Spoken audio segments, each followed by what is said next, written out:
Hey there, friends! Welcome back to Second Star to the Left. I'm Michelle, and this is my daughter, Billy. Hi. And here's where we'll share board game reviews, ramblings, and a few wrong turns along the scenic route.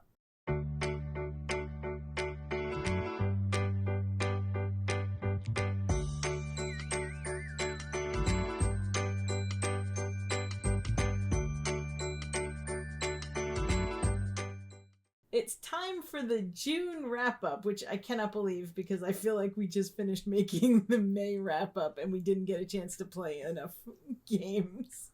But we did wind up... What? Yeah. Okay. I was going to say June went by way too fast. It did. We did get to play 38 plays of 17 games. A couple of those were new to us, but we were just busy enjoying June. It's summertime. Also, it's hot.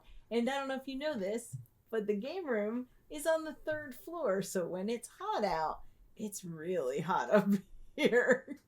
So sometimes we have to play early in the morning or very late at night, neither of which are great times to concentrate on a game. So we're sticking to the little ones and maybe a little bit of BGA. Mm-hmm. It works. We still get to play. Also, right here inside the table, waiting for the weekend, is Wonderland's War all set up and ready to go. So I'm willing to get up early for Wonderland's War. So first we're going to talk about what games came in this month. And we were pretty good this month. We still haven't made any games Only go because out. most of it hasn't gotten here yet. No, we were pretty good. Alright. Okay. First one that got here, is this beautiful shiny box. Vagrant Song. Vagrant Song, which for some reason we passed on. Because you're dumb. Maybe. But then once I started reading about it and seeing you just want to pet it. Once I started reading more about it and seeing all the beautiful images and those little translucent standees of all the like passengers and the ghosts and things like that, I couldn't pass it up. So here it is, waiting to go on the table. We haven't played it yet, but this might have been a little bit of an impulse buy, but I don't think that counts if it was a past regret buy. How's that? Does that count? Okay. Delayed impulse. Delayed impulse buy. Right. The next one that came in this month was a Kickstarter that we finally got. And that is Transmissions, which I shallowly bought just for the art because I love these little robots. Matt Dixon's robots make me smile so much that when there is a full game full of them, I didn't even really care what the game was about. And it has minis and standees, so you get everything. I honestly have zero idea how this game plays, and I didn't care when I bought it. I just wanted the robots. So we'll keep you posted when we get it to the table. It's as beautiful as I thought it would be. Next up, we have Boomerang Australia, which is a tiny little roll and write that we've played a bunch of times on BGA. Mm-hmm. And so I thought it would be nice if we bought the real copy. And so I ordered this. And it's in Spanish. And I don't speak Spanish, which maybe I should learn. But I mean, most of it you don't need text for. So I'm pretty sure that we can still play since we know the rules, but there will be no help from the rule book or the box or any text on the card. But still, it's a really cute, really quick little roll and write that I think would be fun to just kind of throw in a bag and take places. And just to be clear, you can get it in English. She's just a big dummy. Yeah. The next one that I completely impulse bought was The Road to Canterbury. Because you're a nerd. No, because I like Chaucer. Don't hear the difference.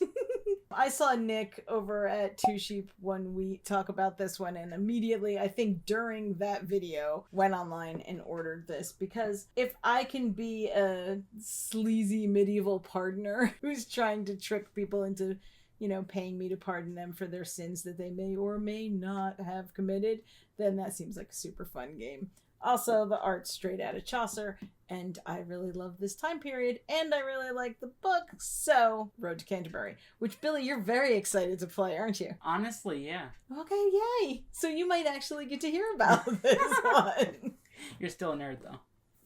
We also got Dungeons, Dice, and Danger, which is another roll and write. I did get to play this one. It's kind of a little dungeon crawl, monster battling roll and write. I will have to play this with more people and not just solo before I decide how I feel about this one.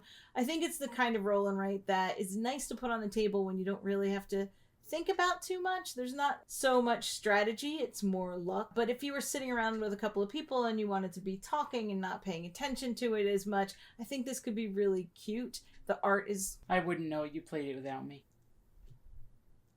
You should come upstairs. But like I said, we'll get back to you and do a little bit of a review once we've played it more times and with different player counts, because I'm not sure that solo was the best way to go with this, because you are drafting dice and the active player has access to more combinations than the passive players. So it would make a difference if you had people, taking those opportunities that you couldn't take. It would be a little more competitive, which might add a little bit more bite to the dungeon crawl. I think that might make it better. And the last one that came in is Disney Sorcerer's Arena. We didn't play yet, but we've already ordered the expansion with Jack Skellington. Of course we did. Look, it's a Disney game, and it's a little battle game along the lines of Unmatched or similar.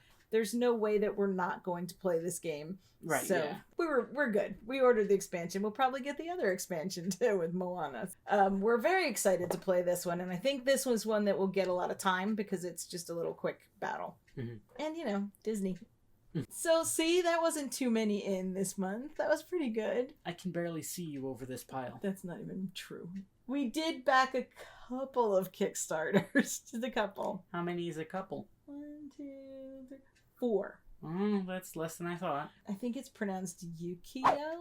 Do Yu-Gi-Oh. not say Yu-Gi-Oh! It is not Yu-Gi-Oh! You backed Yu-Gi-Oh? I did not back Yu-Gi-Oh! Which is just a little 18-card puzzle card game. It's a card game? It is Yu-Gi-Oh! It is not Yu-Gi-Oh! It feels like Orchard, in a way. You're kind of stacking these shapes on top of each other. So that's obviously a solo game that's going to be for me. Billy will just mock me and not say anything about it. So we backed The Gig, which is a real-time dice drafting roll and write about jazz musicians. So I was obviously going to back that. No-brainer. We backed Septima along with everyone else. Which one's Septima? Septima's the one with the witches. Oh, the witch one. Yeah. The witch one. Where your witches are trying to avoid witch hunters as you're working towards your goals. The art in that one was... It's gorgeous. It is so good. It's so thematic and spooky and just perfect.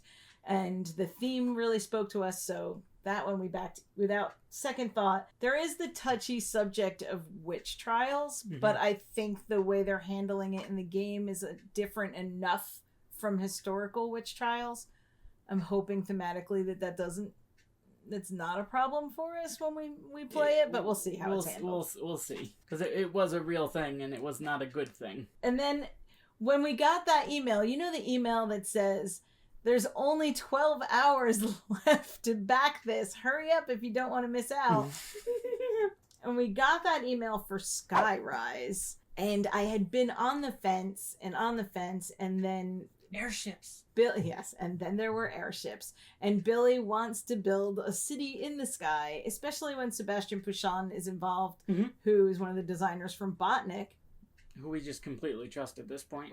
So we jumped in. And if you're gonna jump into a game with those kind of components, then you jump into the version that has the nice buildings and the airships to build this up in a 3D version of this sky city. That was it, though. Those were all the ones we backed. That's not too bad. Well, those are all the ones you backed. And Billy didn't back any. So we were pretty good. See? Only... 9-10 games coming in this month. We're really gonna have to work on that keep call consider thing. Oh yeah, when is the last time we did that video? Oh, too long ago, judging by the amount of space we have left up here. It is summer and we have birthdays and vacations and all kinds of things coming up, and we did say last month that we were going to be a little kinder to ourselves, not beat ourselves up if we didn't play games, because that seems really counterintuitive to feel bad about not having fun. And we're working on some pretty big surprises for the July wrap up and a couple of changes coming to the channel. So we're working on all of those things behind the scenes that are really exciting and taking up a little bit of our time. Okay, so of the games that we played, what was your favorite game we played this month? D&D.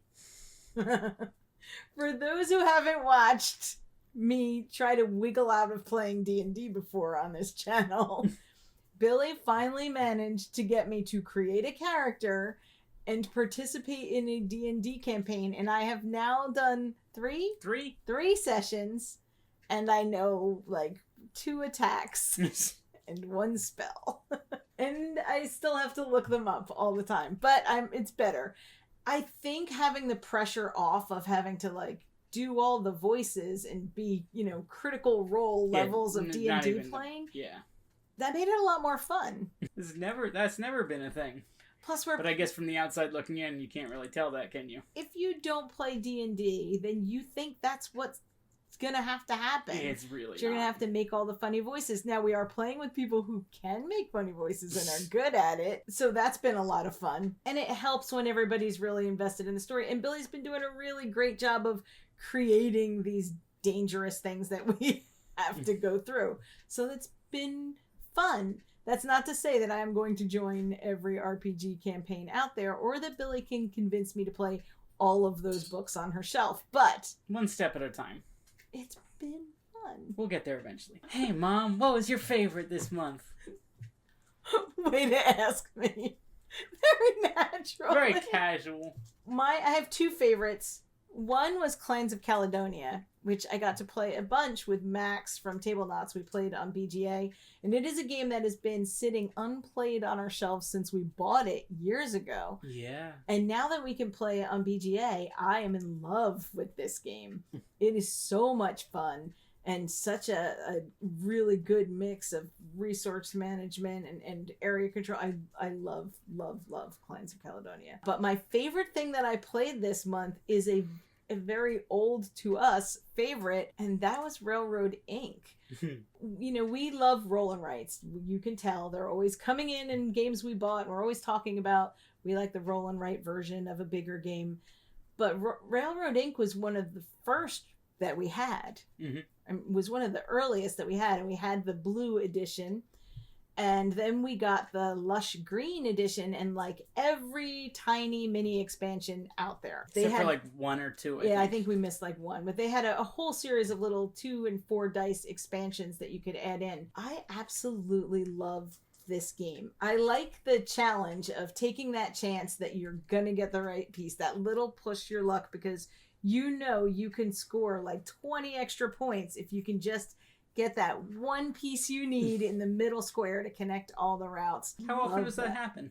For me? Oh, let's take a survey. Billy, when we played the other day, we played like 8 times in a row.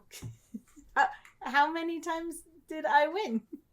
A couple. How many times did you win? Don't throw that at me. Let's just say I had a really good run at railroading. The lush green version is available in alpha on BGA, and I was lucky enough to get to try that too, and I can't wait till that makes it to beta so that everyone can play. And if you want to play Railroad Inc. at any time, tag me in the Discord or send me an invite on BGA, and I will play Railroad Inc. with you. I forgot just how fun it is to just enjoy that small, quick little puzzle. So that's something to be said for play your shelves, even if your shelves are somehow in your computer. I don't think that's how that works. It is how it works. Okay. We have that game, so we were playing our game. But it wasn't on our shelves. Well, I mean, it was on our shelves, but it stayed on our shelves. So I still played What we played wasn't on our shelves. We played the game that was on our shelves. We played our computer. But we played the game that was on our shelves.